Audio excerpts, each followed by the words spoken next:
నమస్తే, welcome to our channel. నేను మీ పద్మావతి. ఈరోజు మనతో పాటు ప్రముఖ ఆధ్యాత్మికవేత్త మరియు శ్రీ శివనరసింహ తంత్రి గారు, కేరళ గురూజీ గారు ఉన్నారు. మరి ఆయనతో మాట్లాడదాం.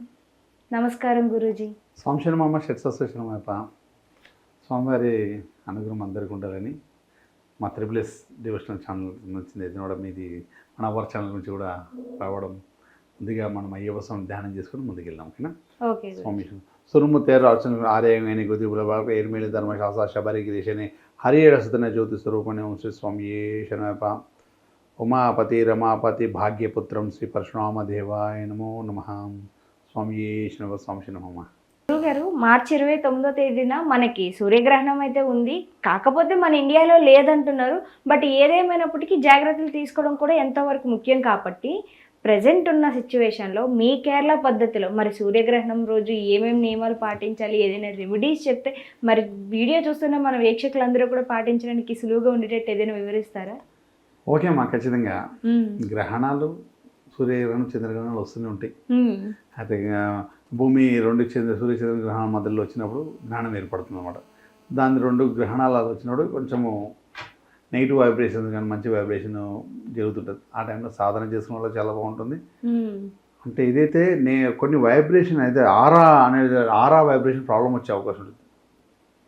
అలాంటి సమయంలో చూడండి, కొన్ని నెగిటివ్ వైబ్రేషన్స్ వస్తున్న సింపుల్స్ అన్ని క్లోజ్ చేస్తాం ఆ టైం. అన్ని గ్రహణం వల్ల మనలో బయటికి వెళ్ళొద్దంటారు. గర్భిణీ స్త్రీని అసలు బయటికి వెళ్ళొద్దంటారు. అంటే అయితే నెగిటివ్ ఆరా మన మీద పడితే మనకు చెడు జరిగే అవకాశం ఉందండి. కొన్ని రాశుల వరకు బాగుంటుంది, కొన్ని గ్రహాల వరకు బాగుంటుంది, కొన్ని నక్షత్రాల వరకు బాగుంటుంది, కొంతమందికి బాగోదు. అలా ఉంటుంది అన్నమాట. ఏదైతే ఏముంది, మనకు ఈ సూర్యగ్రహణం వచ్చింది కాబట్టి మన భారతదేశంలో పాటించాల్సిన అవసరం లేదు. కరెక్టే. ఎందుకంటే ఎక్కడ వాన పడితే అక్కడనే గొడుగు పెట్టుకోవాలి కాబట్టి మన దగ్గర ప్రభావం లేదు కాబట్టి మనం పాటించాల్సిన అవసరం లేదు. కాకపోతే మనకు సూర్యుడు ఎవరికైనా ఒకరే కదా. ఒక్కొక్క దేశాలలో ఒక్కొక్క సమయం ఉంటుంది. కాకపోతే ఏదైతే నవగ్రహాలు మనకు ఎలా అయితే ఉన్నాయో అందులో సూర్యగ్రహణం ఒకటి, సూర్యచంద్రగ్రహణం. అయితే వీటికి ఎప్పుడైతే గ్రహణం పడుతుందో ఆ ప్రభావం మాత్రం మన రాశుల మీద పడుతుంది. మనమైతే అదే రాశి నక్షత్రాలు అయితే మనమైతే తల్లి ఉన్నాం కదా, ఏ దేశంలో భూమి మీద ఉన్నాం కదా. అంటే ఏ దేశంలో ఉన్నా కూడా ఆ సూర్యచంద్రుడికి సంబంధించిన గ్రహాల వల్ల ప్రాబ్లం ఏదో మనకు కొన్ని రాశులలో బాగుంటుంది, కొన్ని రాశులలో బాగుండదని చెప్పాను కదా. కాబట్టి ఆ ప్రభావం అనేది పడే అవకాశం ఉంటుంది. కాబట్టి ఈ సంవత్సరము మీనరాశిలో జలతత్వంతో సూర్యగ్రహణం వచ్చింది. అలానే అదే జలతత్వంతో ఏదైతే చెడు జరుగుతుందో దాన్ని మనం మంచిగా మార్చుకోవాలి. చెడు అనుకుంటున్నామో దాన్ని మంచిగా మార్చుకోవడానికి చిన్న రెమెడీ భగవంతుడు మనకు 1,30,00,000 రెమెడీస్ ఇచ్చారు. ఒక్కో సమయంలో ఒక ప్రాబ్లం వచ్చినప్పుడు దాన్ని ఎలా యూజ్ చేసుకోవాలి, ఏ విధంగా మనం ముందుకు వెళ్ళాలా, అది వాడితే మనకి ఎలా సక్సెస్ ఉంటుంది, మనం మంచిగా జరగడానికి. అదే సూర్యగ్రహణము మనం మంచిగా మార్చుకోవడానికి చిన్న రెమెడీకి వెళ్ళవలేదు. ఎలాంటి ప్రాబ్లమ్స్ ఉన్నా, ఎలాంటి గ్రహ దోషాలు ఉన్నా, మీకు ఆ సూర్యగ్రహణం వల్ల ఈ రాశి వారికి బాగాలేదు, ఆ రాశి వారికి బాగాలేదు అనేసి అంటుంటారు కదా. అలా ఏం అవసరం లేదు. హ్యాపీగా అందరికీ బాగుంటాడు. ఒక చిన్న రెమెడీ చెప్తాను, చేసేసేయండి. ఏదైతే జలతత్వంతో వచ్చిన ప్రాబ్లమ్ జలతత్వంతో తీసేద్దాం. సూర్యగ్రహణం ఈసారి జలతత్వంతో ఆ రాశిలో పడుతుంది. ఆ రాశి జలతత్వం రాశి మన జలంతో పోగొట్టేసుకున్నాం. అంటే ఇప్పుడు మీనరాశి వారికి ఒక్కరికి ఇది పాటించాలంటారా, లేకుంటే ప్రతి ఒక్కరు పాటించుకోవచ్చు అంటారా? ఇది అందరూ పాటించుకోవచ్చు. అందరూ చెప్పాను కదా.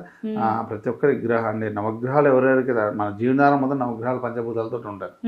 కాబట్టి అది ఎవరైతే ఉన్నారో ఎక్కువ ప్రభావం ఉన్నలకు తగ్గిపోతుంది, ఇంకా వరకు ఇంకా మంచి జరుగుతుంది, ఇంకా వరకు ఇంకా మంచి జరుగుతుంది. ఒక చిన్న ఎరువుని ఆ జలంతో కవర్ చేసుకోవచ్చు. ఓకే. ఇది ఒక్కరోజు ముందు 29వ తారీఖు మన గ్రహణం వస్తుంటే 28వ తారీఖు రోజు మనము ఏదైతే పడుకుంటామో, ఎక్కడైతే మనం ఎక్కువసేపు ఉండేది రాత్రిపూట ఎక్కువ స్టే చేసి బెడ్రూమ్లోనే. హాల్లో వీళ్ళు ఎక్కడ వంట రూమ్లో కొంచెంసేపు ఉంటాం, హాల్లో కొంచెం సేపు ఉంటాం. ఎక్కువ మంది కొన్ని గంటలు ఎక్కువ ఉండేది మనము బెడ్రూమ్లో. కాబట్టి అదే రూమ్లో ఏదో ఒక ప్లేస్లో ఒక రాగి చెంబులో జలం తీసుకొని అందులో కొన్ని నల్ల నువ్వులు వేసేసి ఒక చెట్టు కడ మనకు ఏమైతే ఉన్నదో ఆ ప్లేస్లో పక్క పెట్టేశారు. రాగి చెంబు అంటే ఒక లీటర్ పైన పట్టేంత చెంబు ఉండాలి. రాగిది స్టీల్ దానిలో పెట్టొచ్చకుండా ఓన్లీ రాగి చెంబులోనే ఆ వాటర్ దాన్ని పోసేసి దానిలో నల్ల నువ్వులు వేసేసి మనం ఏదైతే పడుకుంటున్నామో అక్కడ పెట్టాడు. అన్ని బెడ్రూమ్లో ఒక దగ్గర పెట్టాడు. బెడ్రూమ్ మంచం పక్క పెట్టుకుంటే రూమ్లో ఎక్కడైనా పెట్టేయచ్చు. అంటే ఎక్కువసేపు మనం అక్కడనే ఉంటాం కూడా. మనలో ఏదైతే మనకు ఆరా ఏదైతే వస్తుందో, ఏదైతే మన సూర్యగ్రహణం వల్ల చెడు హారా అయితే మనకు లోపలికి ఎంటర్ అవుతుందో అది మొత్తం అందులోకి వెళ్ళిపోతుంది అనమాట. మనం ఇంతకు ముందు కొన్న చెడు ప్రయోగాలు కావచ్చు, దుష్టగ్రహ ప్రయోగాలు కావచ్చు, దిష్టి దోషాలు ఇవన్నీ కూడా మొత్తం క్లీన్గా అయిపోయే మంచి అవకాశం అనమాట. ఆ వాటరు 28వ తారీఖు రోజు పెట్టాము, 29వ తారీఖు తీసుకెళ్ళి దాన్ని జిల్లెడ చెట్టుకు ఆ వాటర్ పోసేయాలి. ఆ జిల్లెడ చెట్టుకు ఆ వాటర్ పోసేయడం వల్ల మనలో ఉన్న చెడు గ్రహాలు కానీ, ఇంట్లో ఉన్న చెడు ప్రయోగాలు కానీ, ఇంట్లో ఉన్న దిష్టిదోషం కానీ ఇవన్నీ కూడా అతి మంచిగా ఆ రోజు అమావాస్య రోజు, శని అమావాస్య రోజు తీసుకెళ్ళి జిల్లెడ చెట్టు పోయడం వల్ల జిల్లెడ చెట్టు వచ్చేసి సూర్యుడికి సంబంధించింది. ఈ వాటర్ మొత్తం జలతత్వంతో ఉన్న మనలో ఉన్న కూడా ఏదైనా మన దేహానికి సంబంధించిన ఏదో జలంతో కడిగేసుకుంటాం కాబట్టి ఆ జల దిగ్బంధనతో మనం అక్కడ తీసుకెళ్ళి అక్కడ పోయడం వల్ల మనలో వాటర్ ఏదైనా స్వీకరించేస్తుంది, మంచి అయినా చెడైనా అతి స్పీడ్గా తీసేసుకుంటూ ఉంటుంది.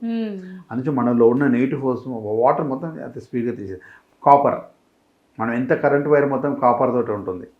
ఆ పవర్ని మొత్తం తొందరగా లాగేసుకొని సూర్యుడికి సంబంధించిన పవర్ కాపర్ కూడా లోహం కూడా రాగే కాబట్టి అందులో వాటర్ జలతత్వంతో గ్రహణం పడుతుంది కాబట్టి ఆ రాశి జలుతుంది కాబట్టి ఆ వాటర్లు ఆ శనివారం రోజు మనం జిల్లెడ చెట్టుకు పోస్తున్నాం కాబట్టి అందులో కొన్ని నల్ల నువ్వులు వేసుకోవడం ఈ మనలో ఉన్న నెగిటివ్ ఫోర్స్ మొత్తం ఏదైనా కూడా అది లాగేసుకుంటుంది. ఆ వాటర్ తీసుకెళ్ళి జిల్లెడ చెట్టును పోయడం వల్ల మన మీద దృష్టి దోషం కానీ మన ఈ ఏదైతే గ్రహణం పడుతున్న వైబ్రేషన్ ఏవైతే ఉన్నాయో ఆరా ఏదైతే నెగిటివ్ ఆరా ఏదైతే వస్తుందో అది మొత్తం కూడా వెళ్ళిపోతుంది మనకు పాటు. ఏ రాశి వాళ్ళైనా సరే ఎలాంటి వాళ్ళైనా ఆ సూర్యగ్రహణంతో వచ్చిన ప్రభావం మీద చెడు ప్రభావాలు అనేది పనిచేయదు, మొత్తం వెళ్ళిపోతుంది. సక్సెస్ఫుల్గా బాగుంటుంది అనమాట. ఇది గ్రహ దిగ్బంధనతో కదా మనం చూడు. మనకు కొన్ని గ్రహాలు బాగా ఉండేది అలాంటి రత్నాలు పెట్టుకోమంటాం మనకు సపోర్టర్గా. అంటే ఇలాంటి రెమెడీ చేస్తే మనకు సపోర్టర్గా పనిచేస్తాం. సపోర్ట్గా పనిచేసి మనకు చెడు ప్రభావం కాకుండా మంచి ప్రభావం ఇస్తుందన్నమాట. మంచి చేసుకోవడం అంతే. మన కోపం మీద ఉన్న వాళ్ళని మంచి చేసుకోవడం మనకి ఎలా మన సక్సెస్ మనకి ఇస్తారో అదే విధంగా మన ఒక చిన్న రెమెడీ ద్వారా ఆ గ్రహణాన్ని మనము తిప్పుకొని సక్సెస్గా మార్చుకునే అవకాశం ఉంటుంది. అయితే గురువు గారు ఇది నైట్ చేయాలంటారా లేకుంటే మార్నింగ్ చేయాలంటారా ఈ రెమెడీ అనేది?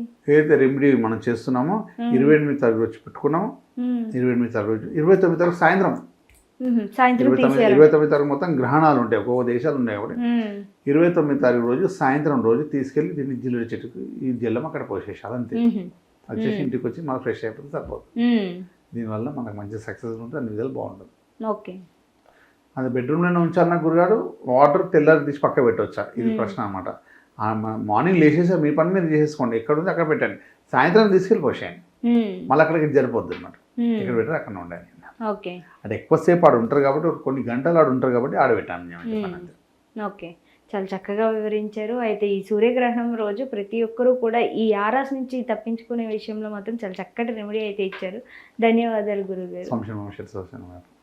గురూజీని కలవాలి అనుకుంటే కనుక కింద కనిపిస్తున్న నెంబర్కి కాల్ చేసి గురూజీ గారి అపాయింట్మెంట్ తీసుకొని మీరు డైరెక్ట్గా కలవచ్చు. లేదు మేము దూరంగా ఉన్నాము అనుకుంటే కనుక కాల్లో కూడా గురూజీతో మాట్లాడి చక్కటి రెమెడీస్తో పాటు దానికి సంబంధించిన ప్రతి ఒక్క వస్తువుల గురించి కూడా పూర్తి వివరాలు తెలుసుకోవడానికి కింద గురువుగారి నెంబర్ వేయబడింది కాబట్టి దానికి కాల్ చేసి మీకున్న డౌట్స్ అన్నింటినీ కూడా క్లారిటీ చేసుకోవచ్చు.